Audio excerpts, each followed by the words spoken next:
10.1 of the agenda, City Attorney. Two groups are here to present, 10 minutes maximum. No questions from the audience, obviously. We'll have a meeting here on Thursday night for the community to give their input. Good afternoon. So this agenda item and the vacation of Garden Avenue has already come before the council a couple of times, but there has been a request for the video on Cleveland Street to be shown, so I am here to do that.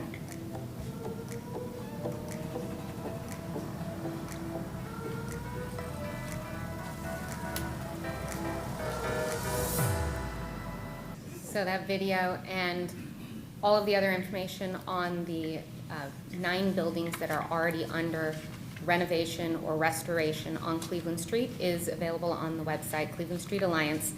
The website also includes, you can see here, blog updates regularly. It's updated all the time so that anyone can go to the website, see what is happening in each of those properties and projects, or they can go down Cleveland Street and see them. Yes, Sarah, that's a great video. You know, you've been working on that a couple of years. In fact, most of it is a couple of years old, except the last maybe minute and a half, 2 minutes. And we've been communicating with this pretty regularly since the meeting. We all had one-on-ones with Miscavige. Where's the rest of the plan? And I've been asking that from the beginning. Where's the rest of the plan that was shown to us? That's what I wanted you to bring out to the public. And I was hoping today you would have the rest of it, at least, to show or to tell or something with what we saw. Now, I know that it took an hour for us to see the whole presentation, which was, in my opinion, I can't speak for anybody else, but it was an amazing plan. I mean, a sweeping plan on a rebuild of entire downtown from Osceola past Missouri.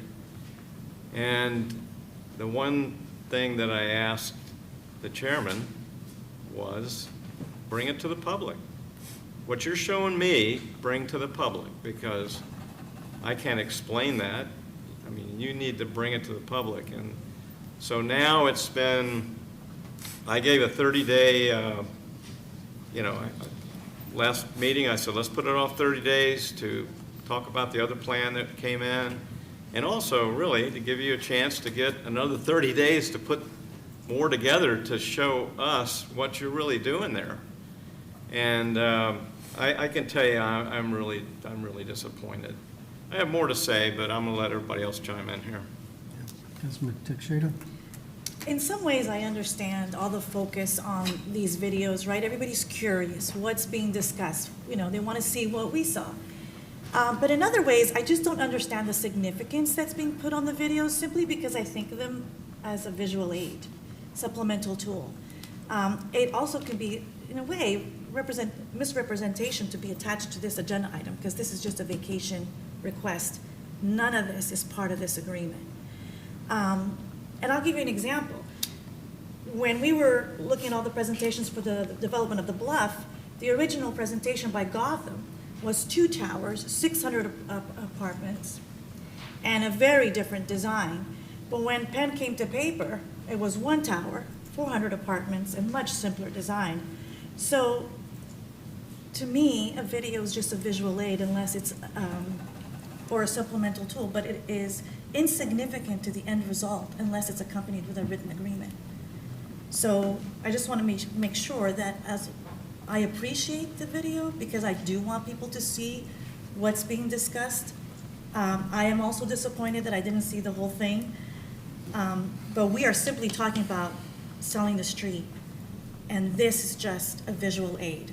It has nothing to do with the agreement that we're discussing right now. Councilmember Cotton. So I appreciate you coming out and showing our video. This was probably shown because it was one of the nonverbal binding agreements that I requested that goes with the vacation request of Garden Avenue. I wanted the public to see which portion of their video, you know, it's kind of that verbal portion of this is what we're going to do also in regards to that. So that's probably why she's showing that to answer your question. You know, I do have a few other questions as to that.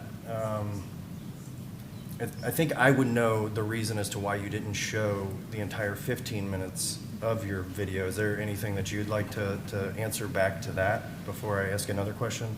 This video shows the projects that are currently actively ongoing. Every single one of these buildings has active permits.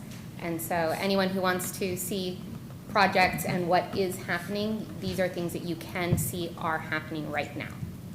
And are any of these buildings up for offer right now for lease or sale? They're all up for lease 100%. Where could people or the public or developers go to find those types of things? Hybrid Real Estate is the leasing broker, and they are also the Telephone Building, and People's Bank and Woolworth are also on LoopNet. Hybrid is promoting those on LoopNet. Okay. Another question is, a portion of the public has reached out to something that is in your belief system where it says if it isn't written, it isn't true, and that could be discussed as in this isn't written or binding. Can you speak to any of that in accordance with this presentation you've given today? Well, everything that I'm talking about is written. It's on our website. We have professionals who are involved in this project, a number of national and international firms who have been hired to revitalize Cleveland Street and the downtown as part of the Cleveland Street Alliance. They include Gensler, who is the top architectural and design firm in the world, Highbridge, which I just mentioned, who is doing retail recruitment, Street Sense, which is another international firm. They do very meticulous surveys and planning on what should go where in a retail district to make sure that it thrives. And it includes surveys of all types of people, meaning they surveyed tourists, they surveyed local residents, they surveyed everybody to make sure that what is actually needed in Clearwater is in Clearwater.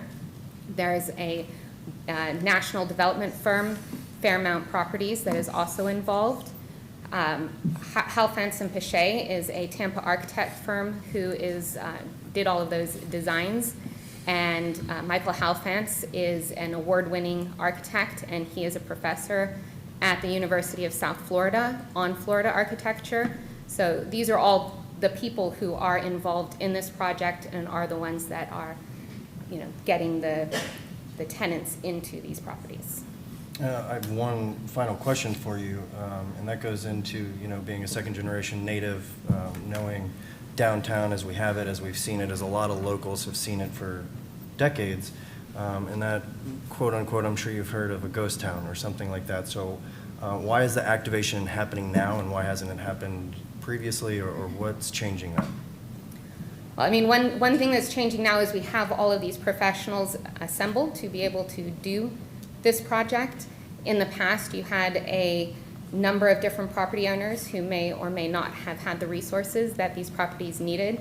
Councilmember Albritton has brought up the condition of these buildings a couple of times, and there's over $30 million that has gone into just design, planning, and renovation just on these 9 properties that we're talking about. And with the property owners that are part of Cleveland Street Alliance all working together as one group, we'll be able to get this done. We'll be able to make sure that the right retail is in there, not people competing against each other, and that it's what the citizens of Clearwater want in their downtown.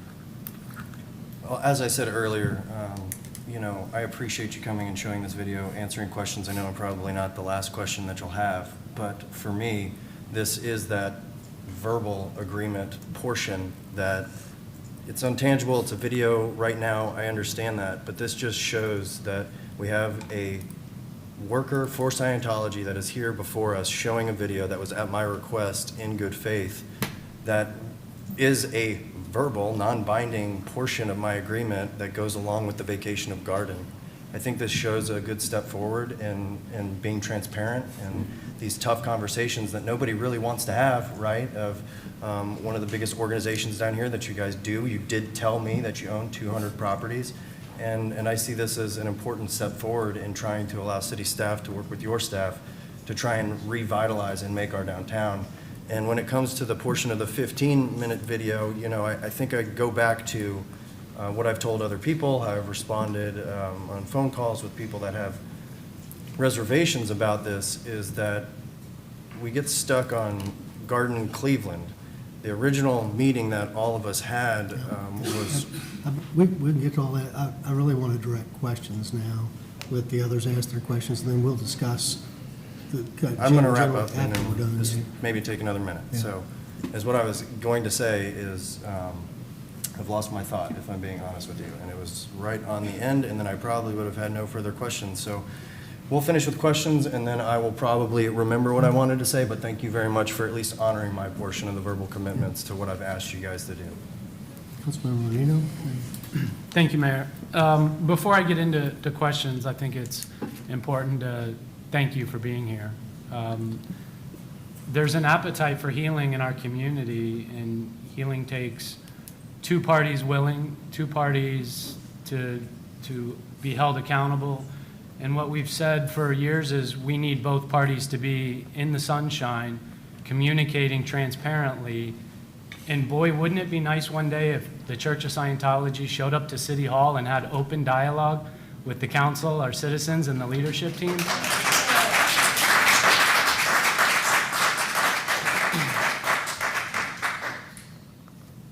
Exactly. And here you are. So before I, try to beat up plans or questions, I want to commend you on stepping out of your comfort zone, because this isn't comfortable for any of us.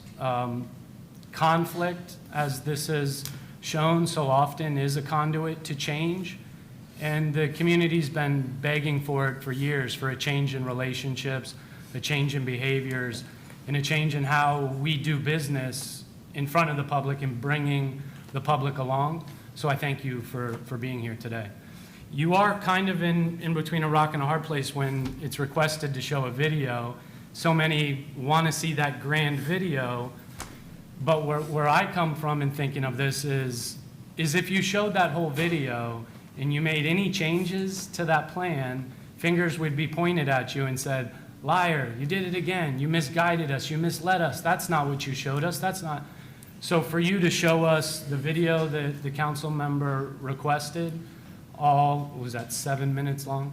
All 7 minutes of it, and every single one of those properties that you showed are currently in writing in a sense of building or demolition permits, that's correct? Yes, that's right. Which is important.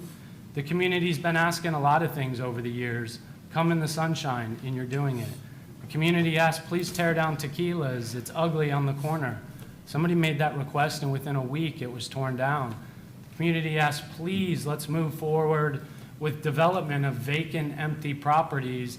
And we just saw a video of 4 historic buildings and the whole 600 block, all with permits to be developed that leads to activation. We all want activation, right? Is activation what you would like to see as well? 100%. We all want activation, but we understand to get to activation, you have to develop. And to get to develop, you have to pull permits. And that's part of the process that's going on here. I had several questions written down. I thank you, council member, for asking them, because you hit them. Many citizens have also said, please stop with first floor institutional buildings. Did any of these plans we saw today, 400, 500, or 600, have institutional uses on the first floor? No.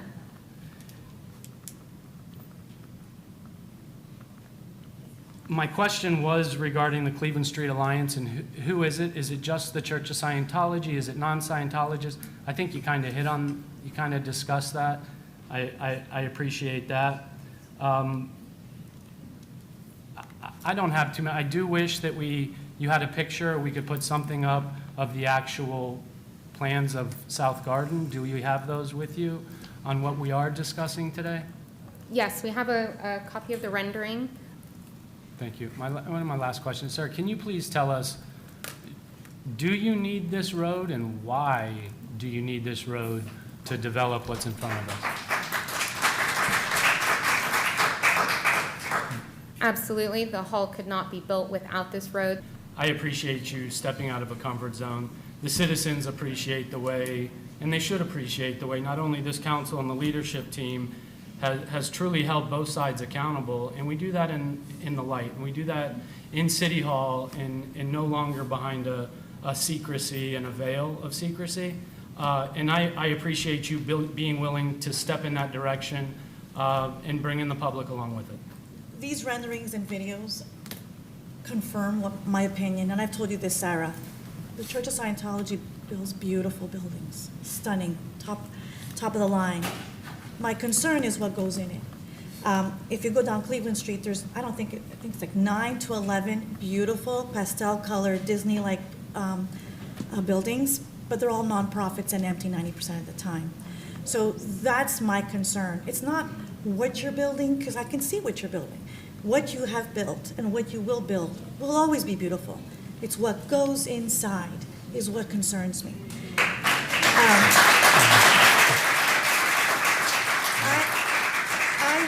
I have been reached out about 3 times by 3 separate entities talking about leasing terms. And the range is anywhere between $35 a square foot to $79, which is like Manhattan prices. So that's another concern that I have.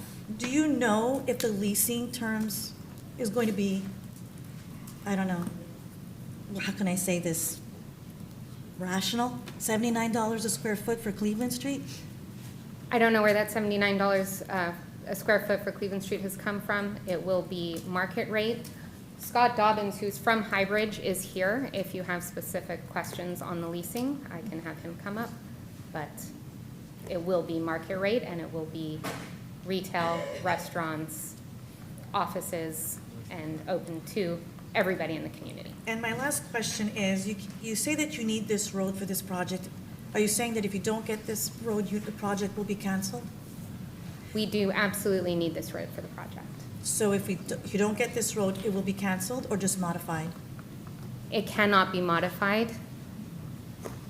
We are going to need the road. to do Because I the can name a project. bunch of other venues that have more capacity that don't have a private road.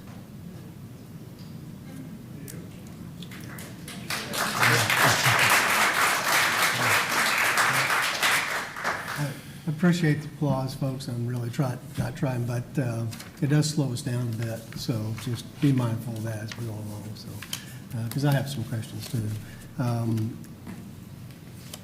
The street, I see cars approaching from, I guess, from the north to the south. So you're going to have cars on that street anyway. What's the purpose of closing it off on US 60? That is just a drop-off. You know, it rains here in Clearwater a lot, so that is the only use, and it will be very easy to block off, you know, when necessary, so that there are no cars. And when you say you can't build the auditorium without closing the street, is that because you've committed to a certain size of the building, or what's the meaning there? The whole project, including the park, it's one project. I mean, you can look at the rendering and you can see that it is a large single project, and you would not have a road go through the middle of it. And with the number of people that will be coming in and out of the hall, it wouldn't be safe. What study did you do on the traffic impact of closing that street? There's 2 traffic studies which are attached to the road vacation application.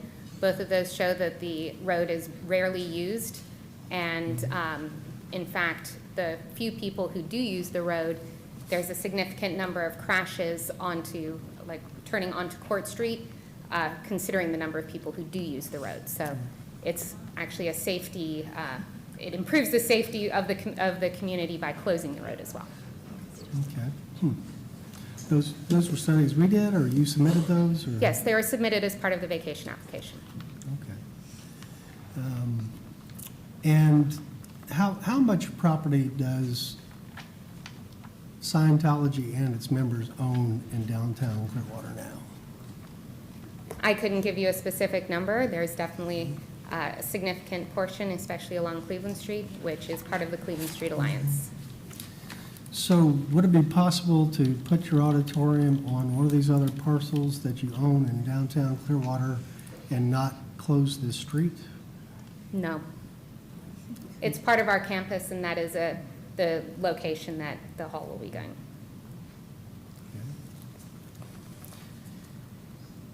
And the purpose of the hall is primarily for the organization's exclusive use, is that right?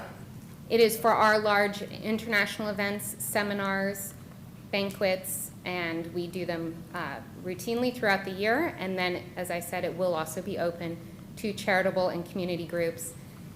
Just like the Fort Harrison is today, it will also be open, and we do those events 4 times a month for charities and community groups that are not associated with the church. But it's primarily for institutional use. It is for our use, yes. The hall itself, the park is going to be open to anybody, and we do hope, just like the other 2 parks that we have in Clearwater, that they get used by the community, that people come, they have a place to relax during their lunch break. We get people who use the parks for photographs, backdrops for weddings, for sweet 16 birthdays, groups of mothers come. Anybody is welcome in the park, and that will be the same here. So the park will be open to everyone. So I believe you said you use, right now, we just spent $85 million on a park and the Baycare Sound. We have the Capitol Theater, and I believe you used Ruth Eckerd Hall just this past weekend for an event? Yes, Okay. So some of those events you were having at Ruth Eckerd Hall, at least, would no longer be held there. They'd be housed here? yes. So you'd be taking away events from one of our cities? Well, as I said, we work a lot with Ruth Eckerd Hall, and if Ruth Eckerd Hall wants to use the L. Ron Hubbard Hall, they will be more than welcome to do so. Okay. I don't think I have any more questions. I do. Councilmember Cotton? Yeah. Is Scott Dobbins here? Yes. Would he come up? I do have a question for him. And this is coming from somebody that's actually in our audience today too, that was telling us about a deal that they had heard of from you, that the rate was $79 for a specific property on Cleveland Street. So could you please, have you had any recent dealings, Mr. Dobbins, with anybody on any other properties where $80 to $79 a square foot rates were talked about? Absolutely not. Okay. What is the market, what are the rates you are looking for? I think generally we're looking at market rates anywhere from $35 a square foot to $45 a square foot triple net. And we are negotiating accordingly based on the current environment in downtown. Thank you very much. I do appreciate you for noting those. And Please. Is there any current or new activation as far as a recent lease or anything that's been signed and activated down in our Cleveland Street district anytime recently that we have not heard about? I don't know what you've heard about, but I can tell you there's a bevy of activity going on. Both, we're probably negotiating 6 or 8 LOIs in various forms right now. Those are non-binding letters of intent for both the ground floor and the creative office spaces above the historics. So I would say we have talked to hundreds of retailers and their representatives over the last several months, and we are in active, engaged negotiations with virtually every retail category that we are planning for in the downtown. Would you commit to the citizens of Clearwater to show up as frequently as needed to these meetings and give us updates when leases are signed, when new activation is in place, so we can continue to bring the public along as well as educate this council and staff on when there is movement downtown? Yes, the answer is absolutely yes. We are committed to this project, and we're committed that this is an inclusive project to the community. One thing you did not talk about is the Family Entertainment Center. That I've heard this before is a big project, and I understand that you may have an operator for it already, and that is closer than, and you haven't even mentioned it. This city works for a major redevelopment of the downtown, and it starts with this live, work, play, dine district, which is Cleveland Street. I would also say the challenge associated with the conversations that I'm having is the question of risk. We're living in a very interesting time, and every retailer, every restaurateur has to identify risks. And the risks that I'm commonly asked is, will the city and the church work together? They have to be aligned for us to bring in the caliber of operators that we are currently seeking. Thank you. You talked about that you've been working on this for 8 years. It's disappointing that you have nothing tangible after 8 years. I use the analogy, this is an elephant that you can't eat one spoonful at a time. It requires a lot of planning on the background in order to really create a macro plan that's going to attract the caliber of retailer that we seek for this project. It's a lot of, we're going to, we're in the middle of, and I'm growing impatient. I just want something that's tangible and concrete. I can Especially appreciate, if it's being tied to the sale of the street, which Yep. it's two separate things, because there's nothing in this agreement, nothing that talks about activation. Sorry. I appreciate the frustration. I'm here to talk about leasing updates on the street. I can assure you, as my partners within the Cleveland Street Alliance, there has been millions deployed in the planning and in the solicitation of the right group. I can put my personal professional reputation on the line. This isn't smoke and mirrors. We are going, and I think we're going to exceed expectation on this council and within the community. Thank you. Thank you. Thank you. Now we'll call forward Brooks Gibbs. We're here today to publicly object to the vacation of South Garden Avenue to the adjoining property owner, an action the city is not obligated to approve. We have submitted a superior proposal to the CRA and city in a timely response to the call for surplus land proposals. Our plan offers a stronger financial package and a more meaningful purpose to bring healing to our city through a memorial that honors the spirit of Old Clearwater, a history that currently lives only in fading memories. This is a gift we are offering the city of Clearwater, but only if you choose to accept it and present it to the people. You now have a rare opportunity, I believe, to be remembered as champions of the public good. I see you as a stopgap, the guardians standing between our community and the monopolization of downtown Clearwater by the Church of Scientology. If you continue to chase the elusive promise of activation from David Miscavige, Scientology's leader, you won't just be acting against the will of the majority, you'll be surrendering even more control over to the future of our downtown. The more power you give this organization, the less influence the citizens of Clearwater will have in shaping the future that reflects our shared values. We humbly ask that you choose our proposal. Allow us to fund, to install, and to maintain the Garden, a memorial park on South Garden Avenue, honoring the people who built Clearwater. You know, I was thinking, the Church of Scientology, they can build these buildings, but what we're bringing is the soul of the streets, the soul of the city, the soul of the history, the stories. And that's what's needed for people to fall in love with the place, not materialism. We urge you not to be swayed by the coercive tactics of the Church of Scientology. Every member of this council has expressed a desire to see downtown revitalized, but I think those good intentions could be strategically exploited. Some of you have received verbal assurances that activation is coming, but only if you grant them Garden Avenue. Others have voiced concern that denying this sale might mean losing any chance at progress. This kind of pressure is not the mark of a healthy partnership. It's a red flag. Good faith community partners don't threaten or manipulate, and we won't either. We're not here to make promises or issue threats. We're here with a clear mission to honor and preserve the forgotten history of downtown Clearwater and to offer our community a meaningful space for reflection, unity, and healing. We believe the future of Clearwater, we just believe in it, and we believe it's going to be bright. But it does not need to depend on the cooperation of the Church of Scientology. We, the people, are ready to rebuild, but to do that, we must first remember what was lost. Rebuilding without remembrance is not just careless, I think it's irresponsible. Our city needs healing, and memorializing provides that. You know, our proposal offers both a literal and symbolic path forward for downtown revitalization. It is supported by the hundreds of Clearwater citizens who have signed our petition, and the hundreds more around the world. 48 countries have signed these petitions, but hundreds and hundreds, over 500, directly here as Clearwater citizens. we ask you to stand with them. And I ask that you take time from now till Thursday when a vote happens to read their comments. And I know you care about their voice. I know you care about what they have to say. They're very moving. Our group, Reconnect Clearwater, is proud to partner with the Clearwater African American Foundation because we have come to understand this truth, that Clearwater history is African American history.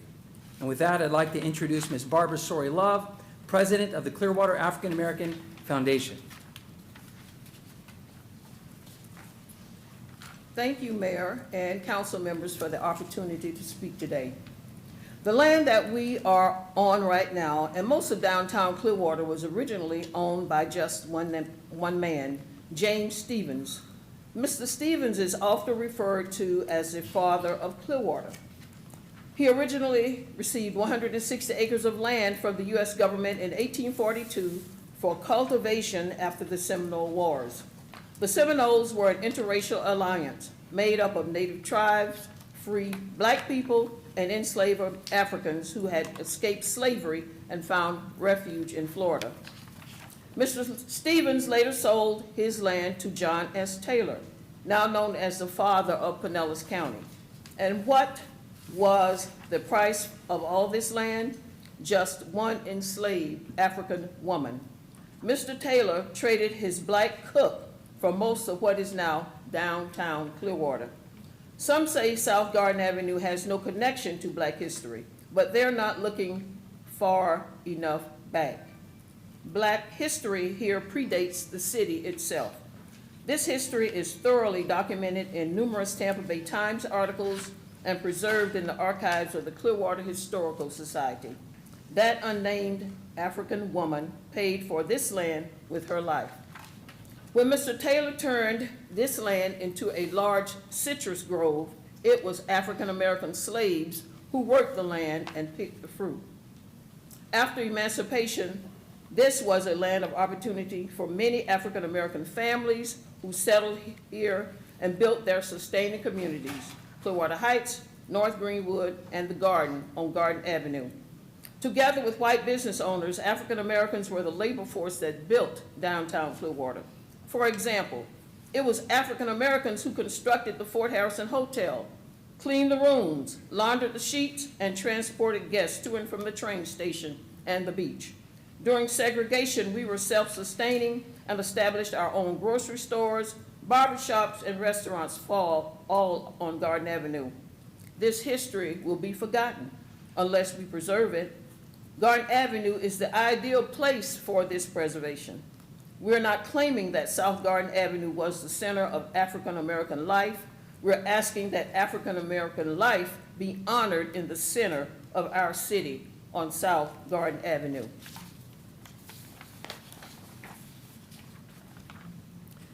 Our proposal keeps half of South Garden Avenue open to the traffic. Only a portion is dedicated to the memorial. The design is elegant and informative, telling a story of African American contributions to Clearwater's foundation.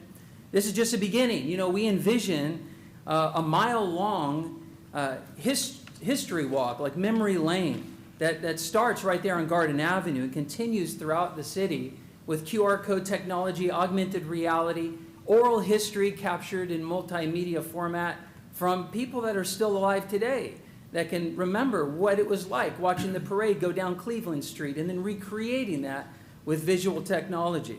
Our project will serve as an open-air museum that not only tells the story of the African American community on Garden Avenue, but will explore other aspects of our rich history throughout all of downtown. You know, when you memorialize something, you tell an inspiring story worth remembering. That is at the heart of our project. We wish to inspire Clearwater citizens to love their downtown and pass on this legacy from generation to generation. If I may use this overhead protect, it's like my third grade class. I remember I had a teacher who only had 4 fingers. It was weird. But as you can see, we left, well, we're offering $1.5 million for this property, which is more than our competitors' offering. And our terms are straightforward. We pay half up front in good faith before construction, and we pay the balance at the end of construction. And that, of course, would be less than 36 months, which is quicker than our competitors finishing their construction. We've kept the lane open, as you can see, to the public and are willing to work with the city to preserve that road for easy access into downtown. We believe this is going to be booming. I hope they do activate all their buildings. I certainly do. I hope they do allow retail space to be filled. And I hope this is going to be great.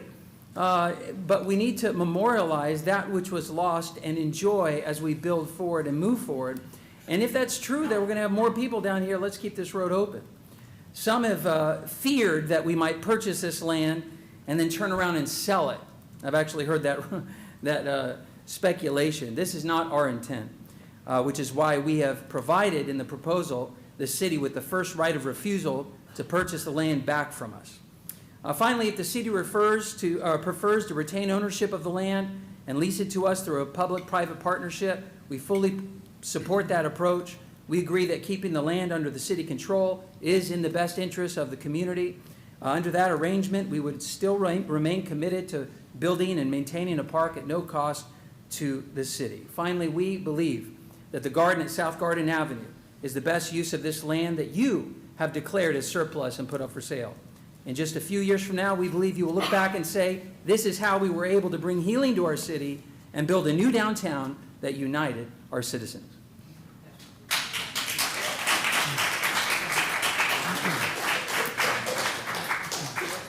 Good afternoon, Mayor, council members.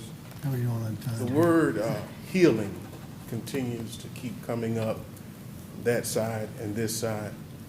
And I believe the city started the process of healing. I pastor Mount Olive AME Church, and we were a recipient of the CRA grant to help with our outreach ministries. So I believe the city is putting forth the effort to create healing. And I believe by approving this, that healing would continue. Thank you. May I please ask you a question? So when Mr. Gibbs approached you about his proposal, can you just explain to me how it was proposed to you?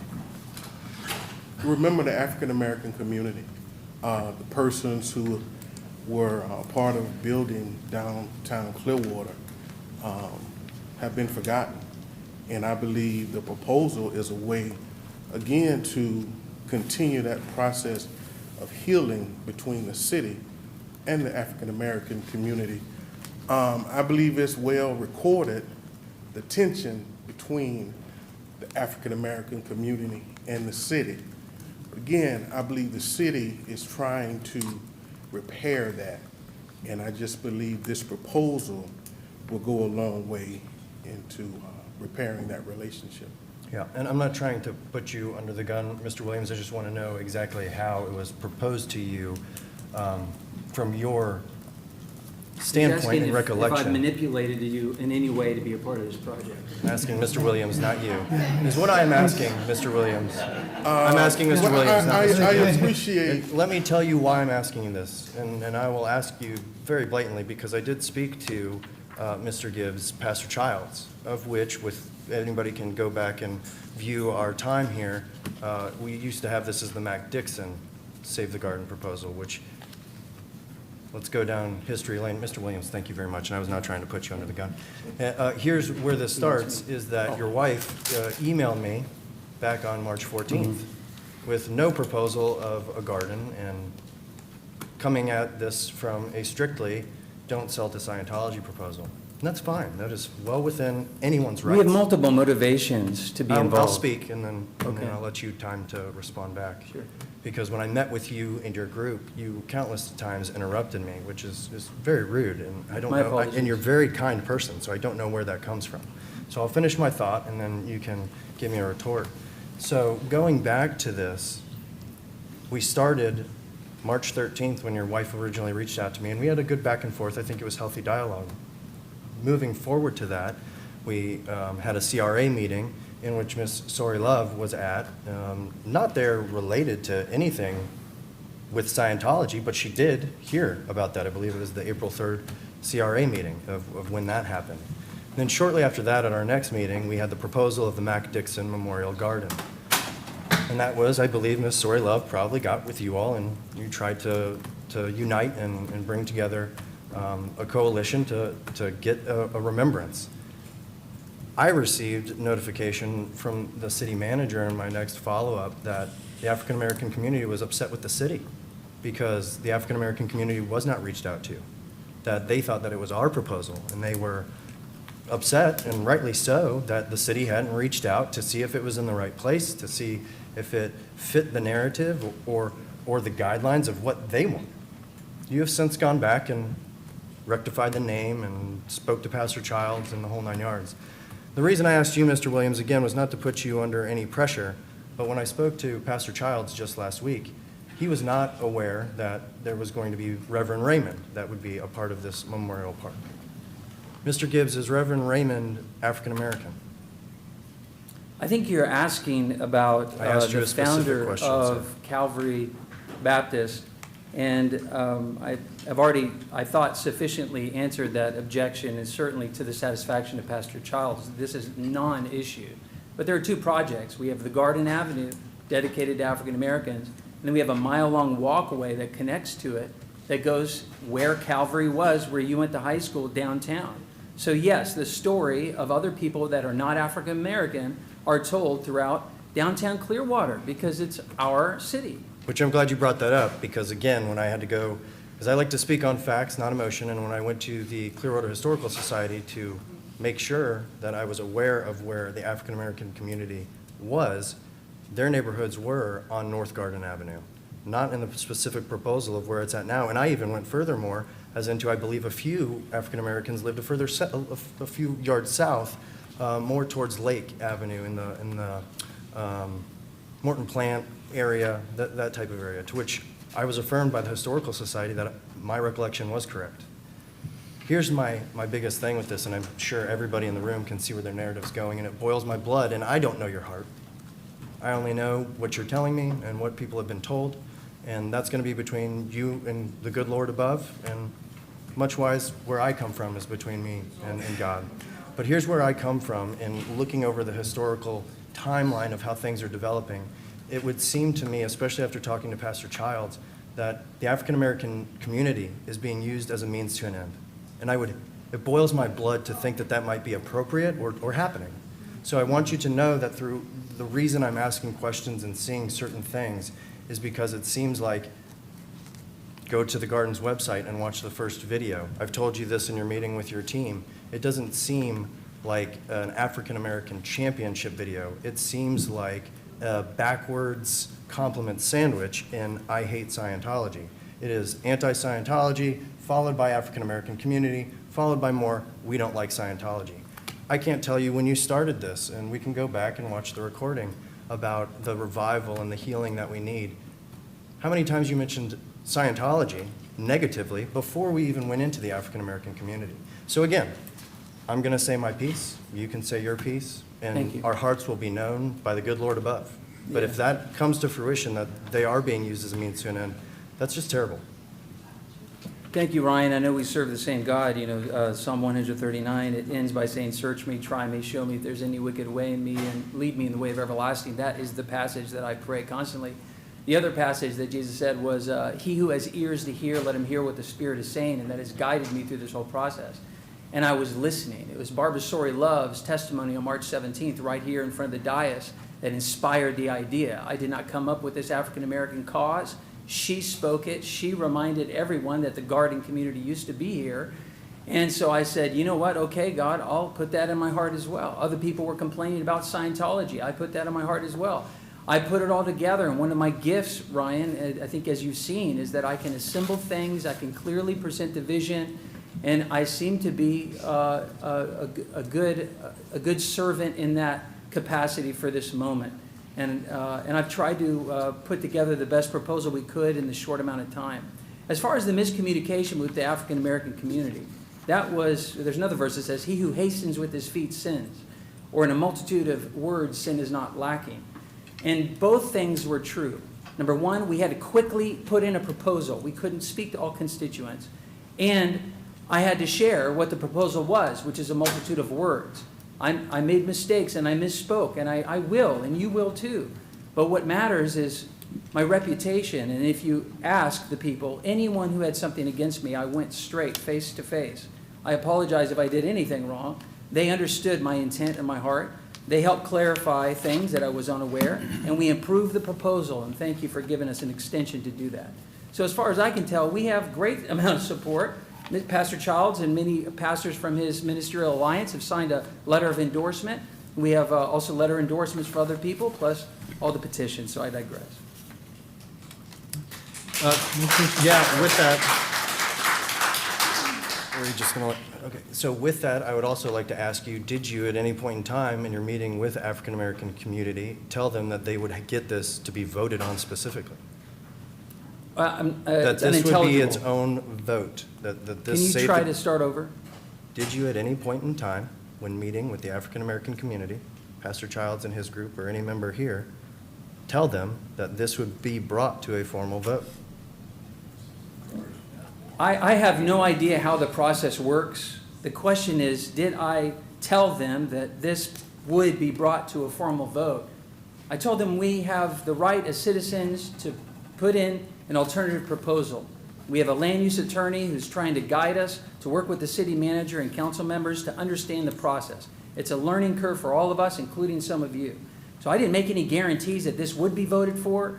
I would certainly hope it would be voted on, which is my request. Thank you for reminding me. Please make sure this is voted on May 15th. Well, the reason that I ask you that question is because in my conversation too with Pastor Childs, he said that you had already assured him of that. So listen, What was this my is- assurance, if you may be clear? I'd hate to be, what would you Mr. call it? Gibbs, I'm very clear. There's no No, it's fact of actually, what did I disclarity guarantee him? that this would be a formal vote.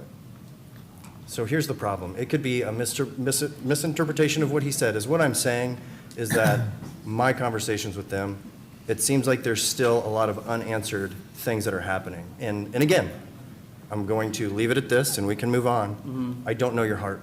I'm telling you, neither, and I don't know yours, but Exactly. I like you. But- I wish we could hang out. And that's what no, nothing says we can't. And Miss Barbara would like to respond to that statement Absolutely. that you said. Well, I founded the Clearwater African American Foundation, I think in 2022, because there was no conversation about preserving or memorializing African American land, space, buildings, or anything African American in the meetings that I attended. There was nothing. And when the Elks was demolished, I said, Lord, somebody needs to do something. And I asked myself, why not me? Last January, I came to the city council meeting and asked about the city purchasing the Friendship Missionary Baptist Church, which is on Gould Street in the corner of Madison Avenue. That is the first building that I spoke about because it was on the street where I grew up. I've had conversations with the CRA, I've had conversations with the mayor, I've had conversations with my classmate here, and nothing was said until I was told that the council was going to vote for Scientology and the South Garden Avenue property. I said, well, you know, I'm not even concerned with Scientology. But since Garden Avenue is in the conversation, I'm going to go out and present my request to not forget about Garden Avenue, which is what I did. That is where my heart is. And I don't think Mr. Gibbs, after going through what he's going through, and we've all gone through in the last five weeks, our hearts, to question our hearts and our intentions, I don't understand it. Well, again, Ms. Sori Love, I'm not questioning your heart or intention. That's not true. That's not true. What I am questioning is how something was presented to the African-American community, and if they may or may not have misinterpreted or misheard something. Because I do not want, Folks. because let's- I do not want our African-American community to be Exploited. misrepresented. Nor would And I. I would Nor would be- I. remiss if I didn't say anything. Yes, I appreciate it. Thank you so much for making your concerns known. I'm not a guy you should be concerned about to do such a thing. I'm a man of integrity. I'm a man of God. I answer and fear God more than anything else. My ambition is to do what's right. I'm putting things together. The people believe this is right. Can this be voted on? Let me just ask you, since you're the one that brought it up. Can this be voted on? I will not be bringing this up for a formal vote, no. So then someone would have to basically make a motion to I would vote have on it? to ask city staff. So you don't how that know? How that would have to formally go out. Okay. Yeah, we're asking questions, of you all right now, so, you got anything I'm else? done. Thank you, sir. Okay. Councilmember Menino. All right, let's take a deep breath. Yeah, Let's all hey, get all back right. grounded. And Brooks, I ran into you having coffee the other day. That was nice, and I appreciate you praying with me, first and foremost. I want to commend you and the whole group for the efforts, the time you've put in. Whether there's a motive to be questioned, I'm not poking holes in that. I want to commend you and recognize the work that's been put in to get to this place. Whether I'm supportive or not, Yeah. that's not the point.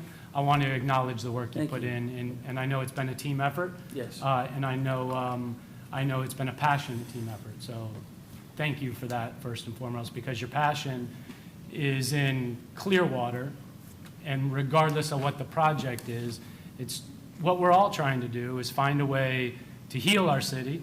It needs healing. I said that earlier. You said it as well. Pastor James, you said it as well, right? We need healing. Where we need to find is what is that path to healing and what is the right path. And we may disagree on what that path is, but I appreciate the time and your efforts in putting this proposal.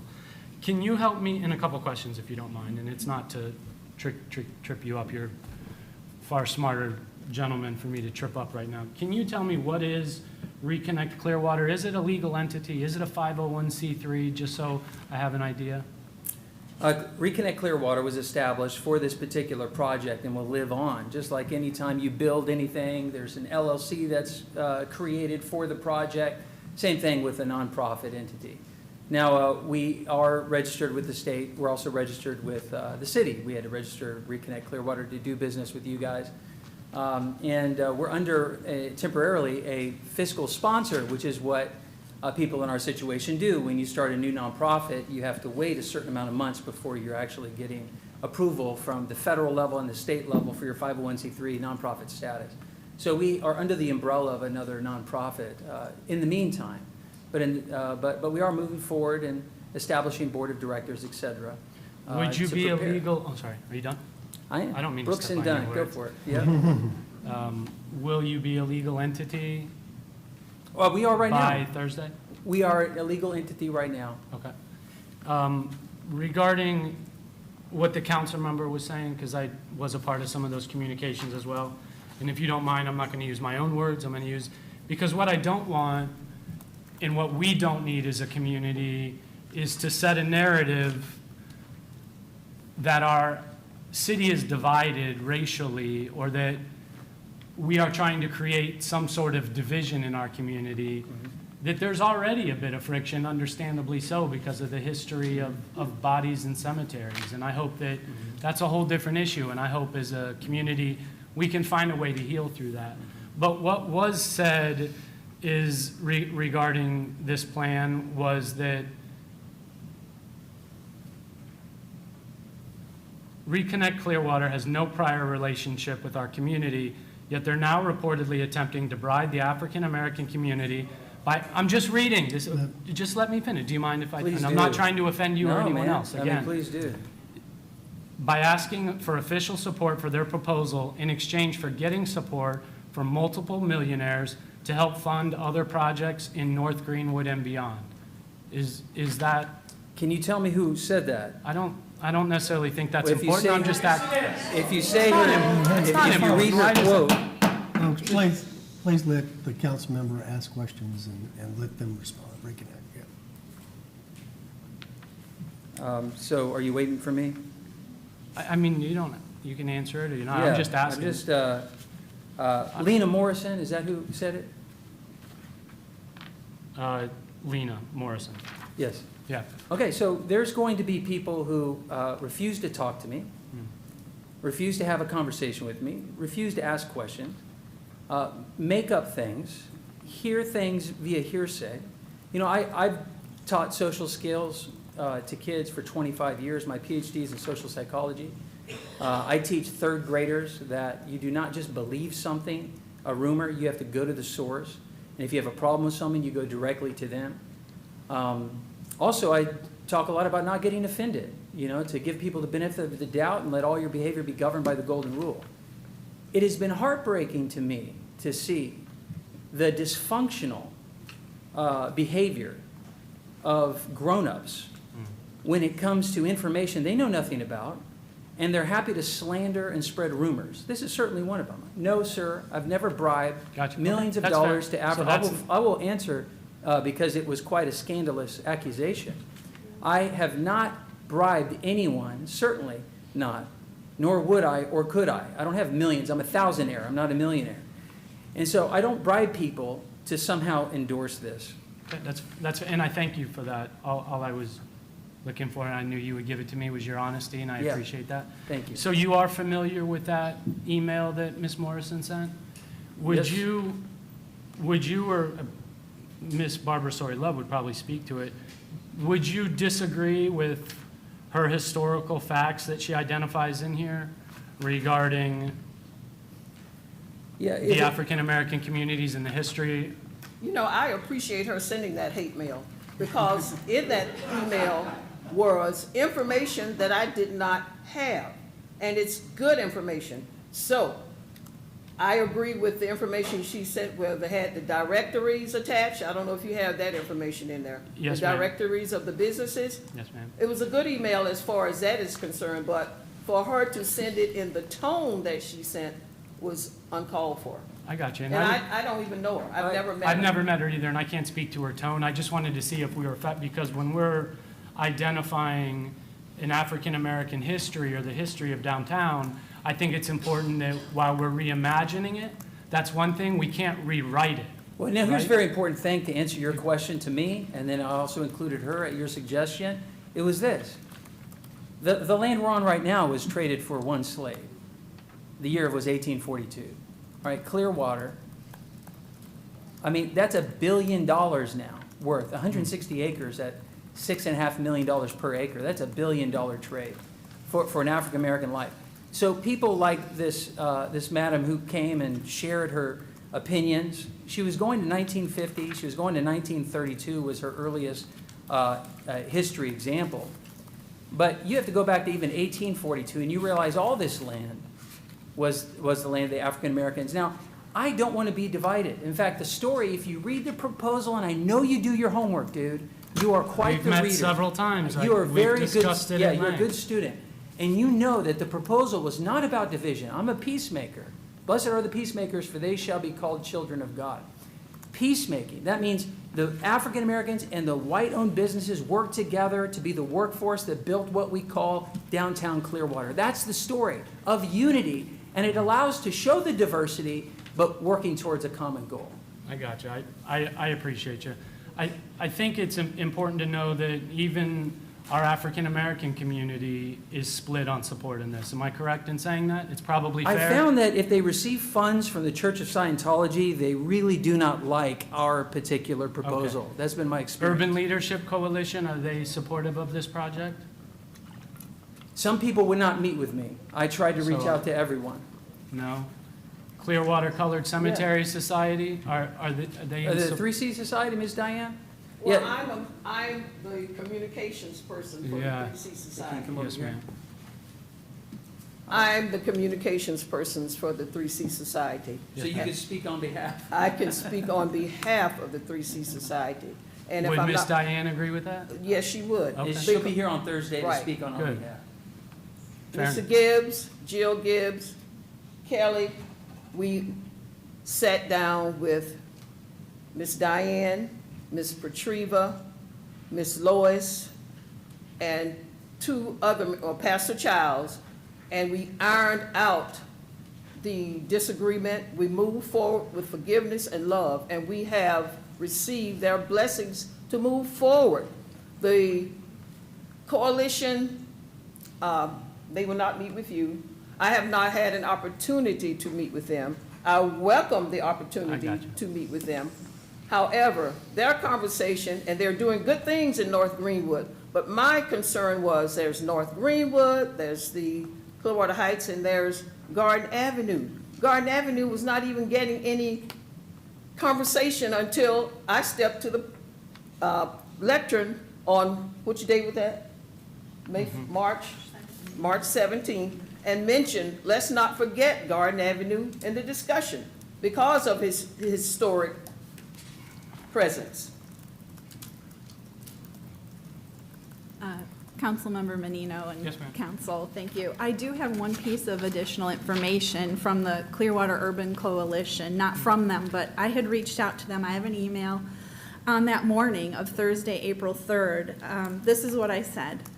My name is Kelly, and I am part of a team that is exploring alternatives to benefit citizens of Clearwater. Instead of seeing our city sell South Garden Avenue to Scientology at tonight's council meeting, my friend and I spoke at Monday afternoon's CRA meeting during the Citizens to be Heard about items not on the agenda.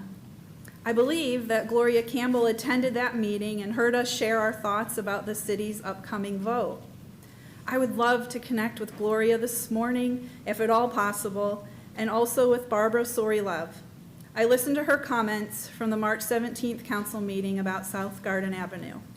Any help that you can provide in getting us connected would be greatly appreciated. Thank you. Blessings, Kelly Meyer. And I have not heard back, but I fair. want you to know. And I appreciate, Yeah, and thank my you. point isn't, to poke holes. My point is to say, not only are we divided as a council and divided as a city, but our African-American community is divided as well. So I don't want a narrative to be established that it's the city versus our African-American community or our African-American community against this council. Because, Ms. Love, we know that to not be true, and that's the only reason I asked her. So thank you for reaching out, and thank you for that. Ms. Love, would you agree with this statement? And again, this isn't to trip you up, I'm using those words. The Garden Avenue African-American neighborhood ended at Drew Street and went no further south. Downtown was never part of the African-American community. I cannot attest to that because probably I'm only 73 years old. Okay, this gentleman said I was born in Clearwater 80 years ago. He's got Okay. you by a couple of years. And my recollection of Garden Avenue is the North Garden Avenue area Yes, ma'am. and the businesses that were there. Yeah. But until now, there was no discussion on North or South Garden Avenue. So I chose the opportunity to speak about South Garden Avenue as being the memorial place for the garden, Save the Garden. I got you. And I I'm have an moving along. answer for that, actually. The African-American community did have an African-owned bar called Mano's on the corner of Pierce and South Garden Avenue, and that's right by that bus area. Also, there was a catering place where Emily's, I think, is, or whatever that restaurant is. It's like a mom-and-pop diner. It used to be a catering shop. African-Americans would essentially make the food for many of the hotel issues. J.D. Baskins also had a building right next to that that had a laundromat and press where you'd iron clothes, and he employed African-Americans to basically wash the sheets of the city. So to say that African-Americans didn't have any type of, life or activity down there is just not true. Yeah.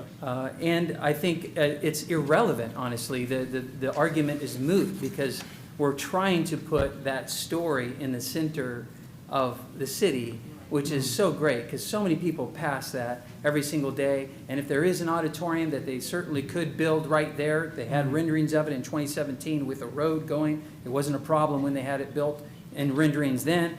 We'd have thousands of people being able to see the memorial. So for us as a team, we think this is the perfect Yeah. spot.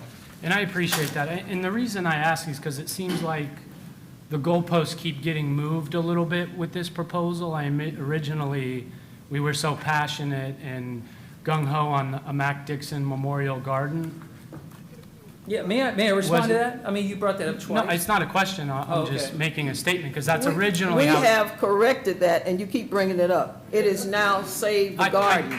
I We get have that. corrected that with the 3C Society, sir. I get that. And- Okay. And can you spell Mac Dixon for me, please? Well, there's an informal way and a formal way. Many times in the Tampa Bay Times, it's MAC, and then in some other Which family history members books- found disrespectful to misspell it, is that correct in saying? I've not talked, listen, I've talked to Pastor Childs, and I gotcha. and I have, whenever you have someone, some greatness in your history, Yeah, that's sacred. I have a granddad that's like that. I agree. And if I knew at the time that, that someone's grandson would be upset by something, I would thought honestly that they'd be thrilled that we were taking a name that used to be called Mac Dixon Neighborhood. Right. Now it's changed to Heights. I thought they would be thrilled because he was obviously a leader back in the day. And so I was shocked that anyone would take offense. And so we just took that name out, and I am still willing, if Pastor Childs and the other family wants to have a memorial for Mac Dixon, a great hero in our community, we are more than willing to feature them. I'm fair. But that's But if we do, I would say let's spell the name correct, only because it's spelled wrong 5 times in your original proposal. And Well, if we are- use the informal If we spelling, are yeah. so Yeah. passionate and geared on respecting and remembering a legacy and a heritage, let's make sure that we spell a name correctly. Right. Okay. Thank you. That is a question. I think it's important. Thank you. Would you consider not blocking any lane? Because that is something that is very important to me. Access and maneuverability to the downtown that we have all been working so hard for. We have been longing to work with the city council on this matter for any suggestions. So of course, we would adjust it to a way that would work for everybody. Our goal is win-win.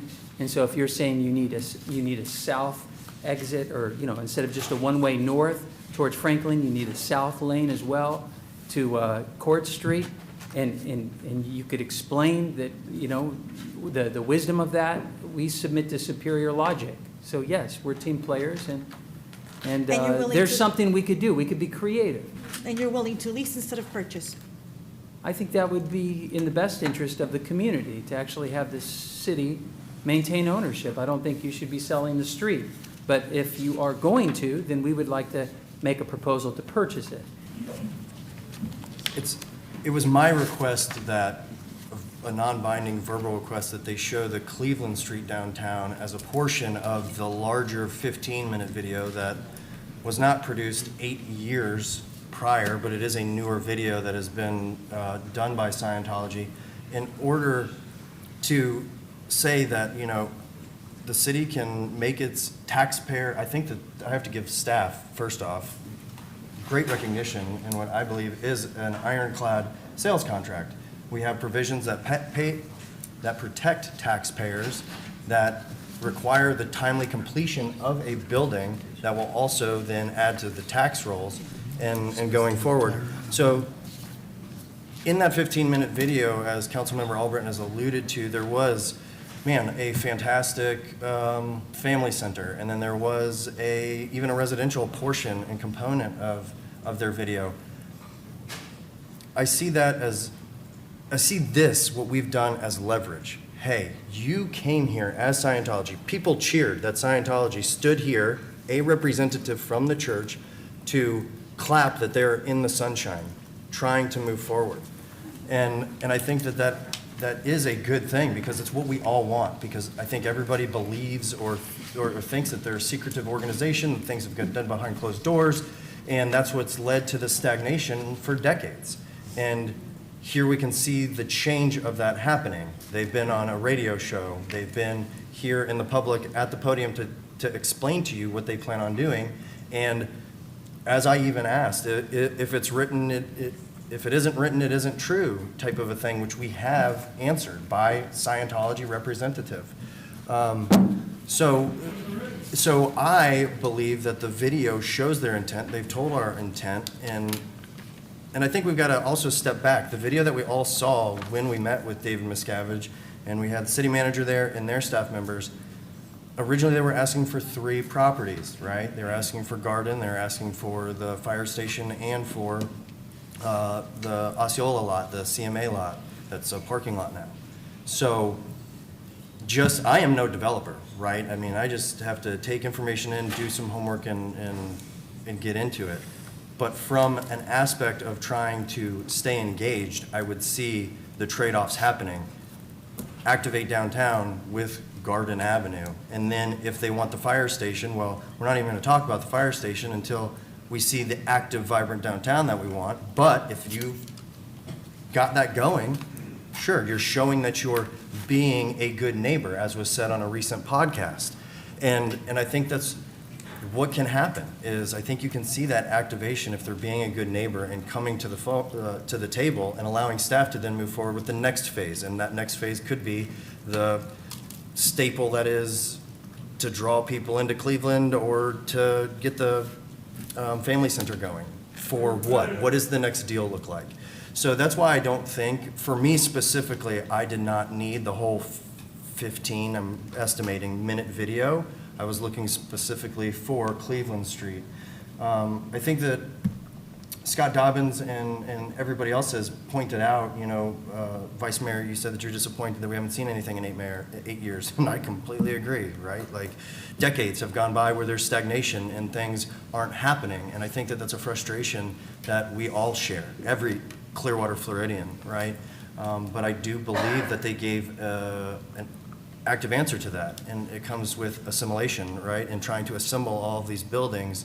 And I'm, again, no general contractor, no developer. So those are points of view that I didn't know or think to look through. But that's from just to see kind of where that stagnation is and where we're going. And I mean, listen, I have to attest, you walk Cleveland Street and there's things being done. And I would be naive to think that that's just the beginning, right? Because you could keep it empty, right? And that's why I wanted this shown. I wanted Scientology to say firsthand in the public eye on a recording, no, we intend on leasing those. So not only do we have the leasing agent that says we're actively looking for it, you have Scientology also here, not a representative, an actual Scientology representative that says, this is our plan, this is what we're going to do. Because quite frankly, I don't think the city has ever had anything like that. This now has a flag planted in the ground that we, future city staff, future elected officials can always point back to. Right here and right now. And it's either you did it and you succeeded, or you didn't. And we knew that's how it was going to be, and we can point back to it. And it's leverage. So yes, it's non-binding. It's not going to hold up in the court of law. But that's why I wanted those things to be done, to give other assurances that we can point back to and have those tangible grit to move forward and propel forward. The bigger challenge is changing the perception of our community. The bigger challenge is how we truly heal those emotional wounds and move forward. And you do that by accepting the path we've taken is broken and has not worked. We do that by not pointing fingers of blame, by taking accountability on both sides of the table and saying, we were wrong as a city and as a staff on multiple levels. The church has definitely been wrong at multiple levels, and we can point fingers back and forth. But is there a place in this community we can truly come forward together in the lights, in City Hall, have open, honest, transparent communications that are challenging for both sides?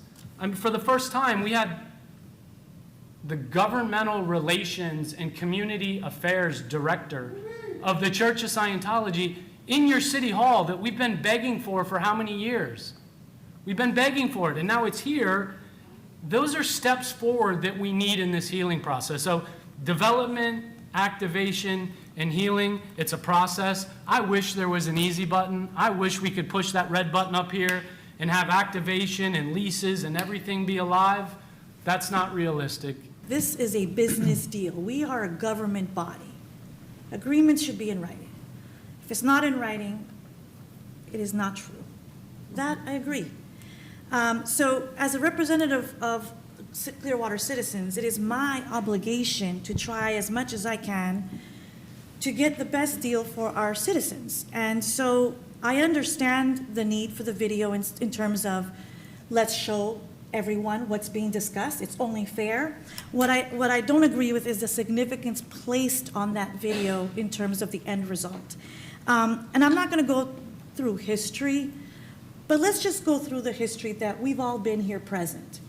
It was last year that the very building that we work in was purchased, and we were blindsided. And Mayor Rector talked about trust and the lack of trust. So that's why I think it's important to be pragmatic. If we need to move forward, then everything has to be in writing. We do it with every other entity. I don't understand why we're making an exception now. This sale of this public street, that's what we're discussing. There's nothing in writing about what we're getting back. Nothing. Even those videos does not show what type of businesses are going in. It's very general.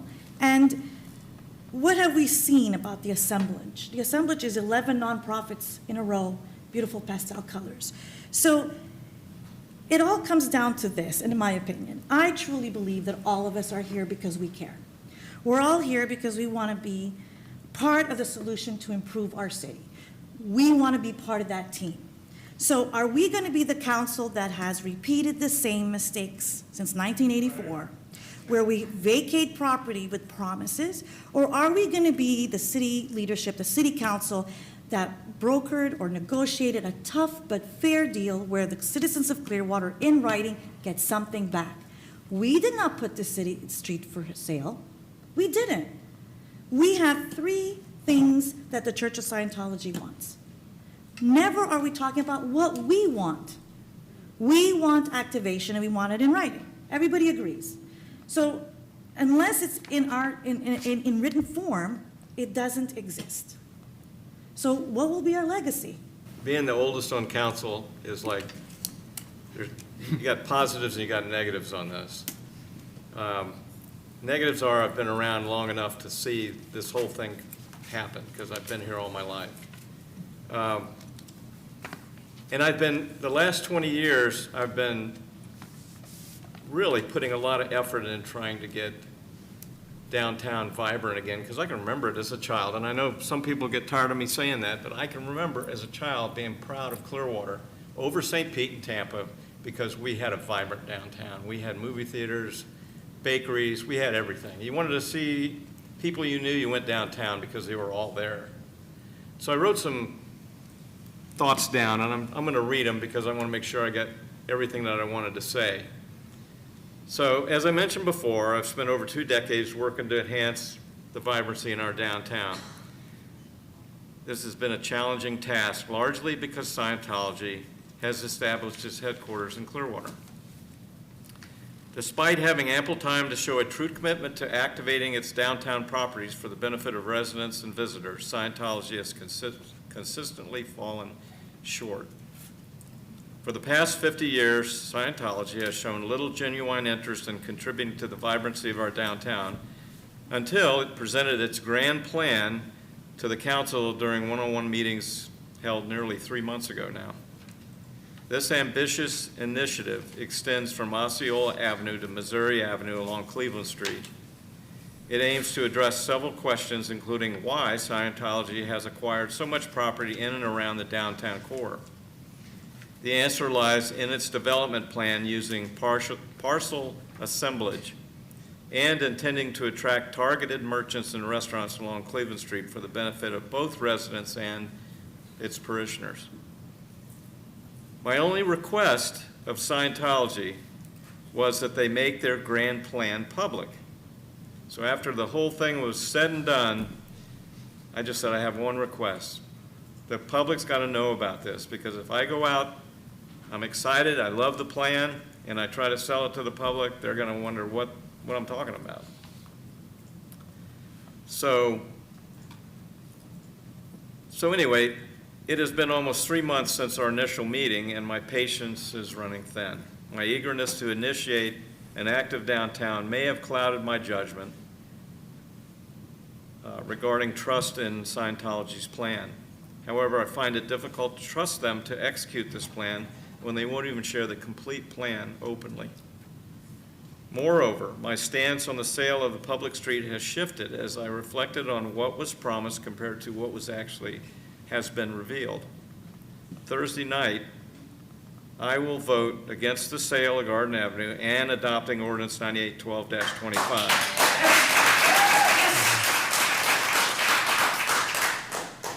I may reconsider the vacation of Garden Avenue's right-of-way only after the full plan is made public and the current projects underway on Cleveland Street are completed, along with the promised restaurants and retail establishments there that will benefit the public. There is no reason to close this street. No reason at all. When I ask about traffic studies, this street is never used by anyone, that is completely different from my personal experience. I use this street every day. I talk to the people in our City Hall building that use this portion of the street every day. I left an event at the Sound on Saturday night, and every parking spot was full on that street. And I go through there frequently. Why do I and others use it? Well, we changed to complete streets on Fort Harrison a number of years ago. We narrowed that, and the traffic backs up way north and south on Fort Harrison. Not even when a concert's letting out, just during the daytime traffic, rush hour. I don't care. It's a little like we're trying to get people out to Clearwater Beach, and Clearwater Ferry, fortunately, is running again. Whatever volume they carry on the ferry out to the beach relieves stress on the causeway. In closing this street, I don't care if it's a huge volume of cars or not, it relieves traffic going to and from Cleveland Street, the Sound. There is no public reason we need this street.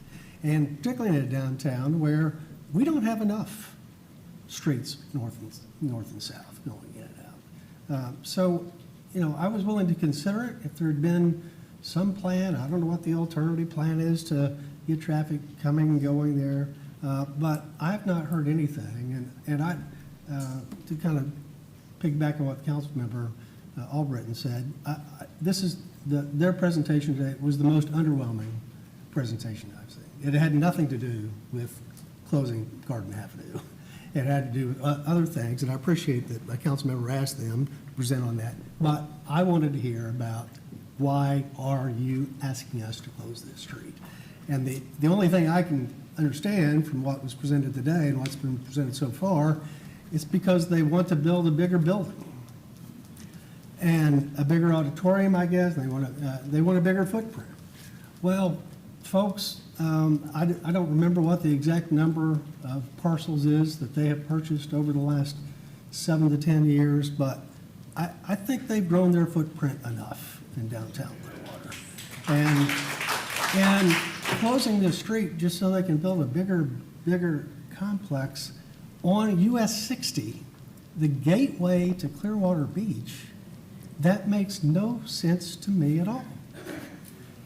So if, it's a free world, and they certainly, I think, to build an auditorium on the East End lot that they already own, I don't even think they need, as long as they stay within the code parameters, I don't think they need any flexibility in the code to build an auditorium there. That's their choice. But certainly, I asked the question earlier, they've got all kinds of properties downtown Clearwater that they could put this auditorium on if they wanted to, where they wouldn't have to close the street. So I wanted to share that. I also wanted to share that we don't need an auditorium in downtown Clearwater. As I said earlier, our community just spent $84 million on a fantastic Coachman Park and a fantastic, becoming internationally renowned amphitheater with entertainment 2-3 times a week and big crowds coming out. We have a performance venue that seats up to 8,000 to 9,000 people, or at least can fit that many people in. We have the Capitol Theater, which is busy all the time for smaller groups. And we have Ruth Eckerd Hall, which have served our community for many years, and which Scientology used this past weekend for one of their events. The community doesn't need another auditorium. We got enough we're already trying to fill. So it's entirely for them, which, again, I appreciate. They can do whatever they want to do. with their own property to serve their members, but for us, we need the street more than we need an auditorium. And for me, that's another reason to do it. I also want to say that the problem hasn't been pretty pictures and drawings, and there's a police station over here that they did a fantastic job renovating the police station, old police station. I don't know when's the last time I saw somebody coming and going from that building. It's a beautiful rehabilitation of a historic building. It is beautiful, but it's not used by the public. And if, whether or not we agree to close Garden Avenue, if Scientology cares about our community, they will still develop all these things that they're showing. They'll develop and put the public into these buildings. Whether we close the street or not, if they really care about Clearwater and growth of downtown Clearwater, they will do this without that. And the last thing I want to share is what I said earlier and what Councilmember Albritton said about trust. This is not my street. It's not the city council's street, South Garden Avenue. It's the city street, and it's the citizen's street. And an overwhelming number of our citizens do not want this street closed. They do not want to sell this street to anyone. Because many of them use it, or many of them want to maintain as much public control over downtown Clearwater as we can, and this street is part of that. The trust is a problem, and that, at the end of the day, is where the citizens, we have this divide between our citizens and Scientology. The trust comes from years of hearing about Scientology buying property and then not seeing any public activity in those properties. So if you want to change the trust level, follow through on what you're doing here. Put public access activities in these beautiful buildings that you're renovating. After a period of time of doing that, you will win the trust of the community. But until we see that, until we see public access operations in these buildings, you're not going to win the trust of our citizens. Too much has happened over the years, particularly all this land purchase with nothing happening in them, for us just to turn the switch or say, well, the pictures look great, and we're going to trust you to do it. We need to see it, and the citizens need to see it. And hopefully over time, whether we close Garden Avenue or not, then you'll still do that, and then we will improve the relationship. But pretty pictures and making buildings look nice, that's not going to win the trust of the citizens. Only by putting public, active businesses and things in these buildings, over time, will you change that. So I am going to vote no for vacating the street because I think we need the street. If we want to grow downtown Clearwater like we are, we want more and more volume in the park, we want more and more volume on Cleveland Street, we need this street. But if we don't, the alternative proposal for me is what we should go to, because they have been open to keeping at least one lane, and I agree with Councilman Teixeira, really 2 lanes would be ideal, to keep it an open, active public street. So those are my comments.